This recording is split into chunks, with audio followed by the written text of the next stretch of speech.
Alright, so another day, another learnings tayo. Today is August 23, Saturday. Mga alas 9 na ng umaga. So papunta na tayo ng site natin. Actually yung site natin tapos na no?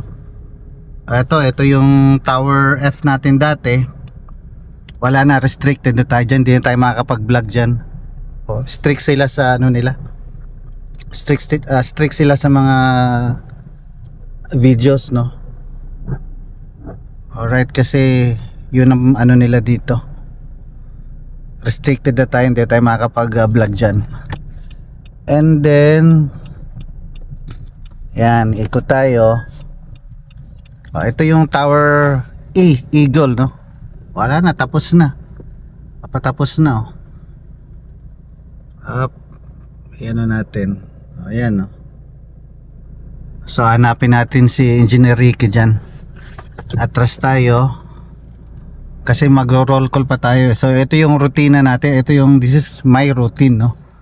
Pag umaga, parking dito. Yung site office namin nandun sa kabila. So bago ako pumunta doon mag-park, iikot muna ako ng project site dito. This is the strategic spot para mag-roll call ako ng mga engineers ko.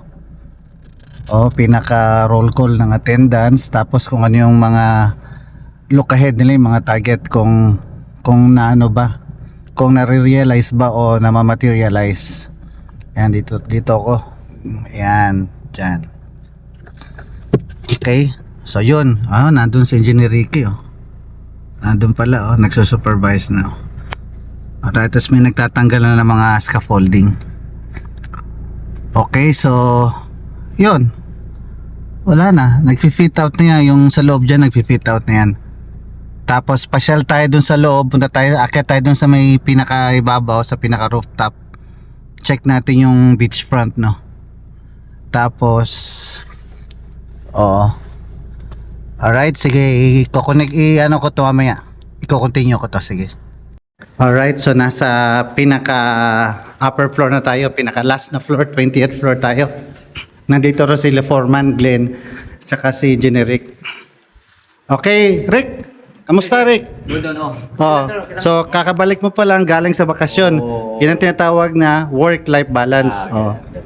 Kasi dati bawal tayong bakasyon, ano? Nung nag-ubos pa tayo. Ngayon nag-fit out na tayo, kaya medyo relax na, no? Pinapa-balance na sa atin yung work-life balance. And then nandyan si Foreman Glenn. So patingin muna natin sa kanila, mga followers natin, yung view nito. Yan, patingnan na. Okay, have a look lang muna. Yan, May araw na. Maliwanag. ito yung dati na namin, na project namin. So taken na yan, na yan, meron na mga unit owners niyan. Ito no, sabi ko na restricted na kami dyan. Napakagrabing dito. Kasi Rick, yung pinaka tawag niya yung personal space nila, talagang yung mga workers namin, bawal na magtambay dito, bawal na. Facing sa kabilang tower, bawal na. Tapos hindi pwedeng yung talagang magbababad ka, natitingin ka sa mga doon, hindi pwede, bawal yun. Pinaka privacy nila. And then yun, may nag-jet ski.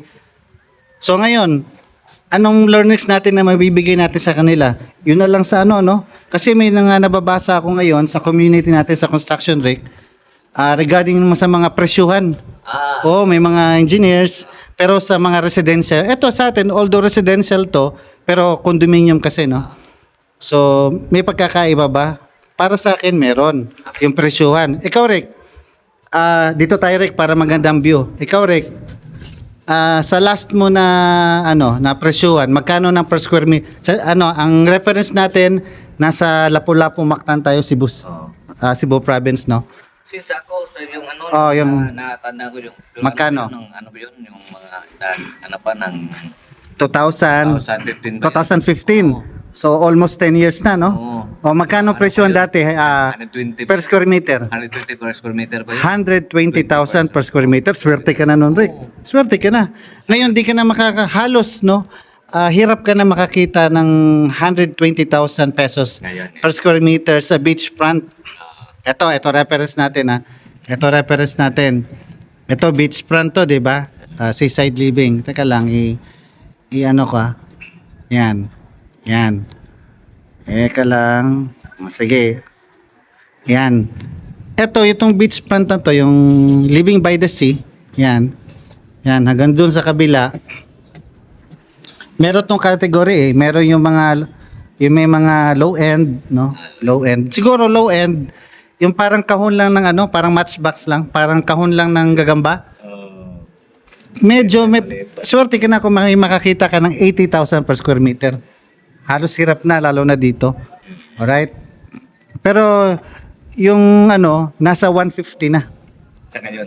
O 150 na, pangit pa yun ha. Pangit pa yun. Pero yung kagaya ng sa atin, itong development natin dito sa atin, pumapalo to ng ano nasa 180 to 200 plus. Sabihin, nasa mid category tayo. O nasa mid-end tayo, no?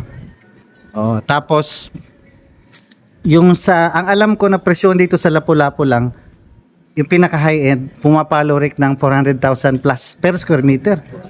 Oh, edi kung meron kang yung 1 million mo, mga 3 square meter lang yun. Di ba? Oo. Oh, syempre, hindi kasi naman nga, merong isang mga kwarto na malaki, pumapalo rin ng 50 million eh. 20 to 50 million eh. Di ba? Kaya, yun nga, lalabas na 400,000 per square meter. Pero sa atin, nasa mid-range tayo eh. Sabihin natin, nasa 200 plus, 180, 200 plus per square meter. Oh, yun doon. Oh. So yung mga presyoan ngayon dito. Okay. Ang rule of thumb, kung magkano ang nagasto mo sa structural, halos ganun din ang mga gasto mo sa finishing architectural. Oh, di ba? Alright, so doon naman sa sa Cebu City, doon naman sa kabila, yon. Yan. Sa mga IT park, mga business park, ganun din, Rick, pumapalo na sa 200,000, Rick. Maganda na yung 200,000. So, tapos yung mga parang kahon lang, ang liliit, yun ang mga taga 80,000. Tapos, wala masyadong amenities, tsaka wala masyadong view. Enough lang na makatira ka. Siguro nasa 25 square meter lang. Oh, halos walang balcony. Oh. Oh, ibang topic naman tayo, Por. Ito, general foreman na to. Ano masasabi mo sa yung trending ngayon kasi sa community natin na engineer versus foreman? Kailangan ba talaga mag-away yan? O Ay, hindi pwede sir. Kailangan magtulungan. kailangan magtulungan? Oo, hindi Check. mabanggaan. Oo. Kasi ano naman ang pinakataas na engineer, mayroon siyang i-implement na Okay. activities at tapos yung foreman yun ang sumasagot yun ang power loading ganyan. So sabihin, So, kumukuha ka ng activities mo galing sa engineer. Yes. Tapos ikaw na magpapa-implement sa Oo. site. Pwede. So iba silang role, no? Iba sila ng trabaho. Pero yung respeto, nandiyan pa rin. Mayroon. Equal respect yan. Equal. Para sa akin, equal tama, respect. sir. Okay. Pantay lang ang respeto sa bawat isa, pero magkakaiba sila ng role, ng task, Oo. ng trabaho. Oo. Trabaho ng engineer na magbigay ng tawag yan, ng direksyon. Oo. Magbigay, Yun na naman taga pinag-aralan, 'di ba, ng engineer, 'di ba? Oo. Oo. Okay, so ano pa? So Sabado ngayon, half day tayo. So and then next week, ang ina-advocacy natin, Rick, dito tayo, Rick. Dito tayo, Rick, para magandang view. Ang ina-advocate natin is yung mga moving forward, ang mga learnings natin, Rick, is taken from sa mga codes natin ng NACP tsaka ACI, no? Tapos doon lang muna tayo sa dalawa, ACI 318 tsaka NACP 2015. Ngayon ang mai-share natin sa mga followers natin tsaka viewers is moving forward, lahat ng iba-vlog natin hango or based sa NACP. Tapos i-relate natin sa actual. Kasi kung estudyante ka pa lang or rookie ka pa lang na engineer, mahirap Rick, kahit nga sa stato natin ilang dekada na tayo sa site, may mga portion sa code na ang hirap talaga intindihin, 'di ba? Yung iba madali na lang kasi nare-relate na lang natin talaga sa site.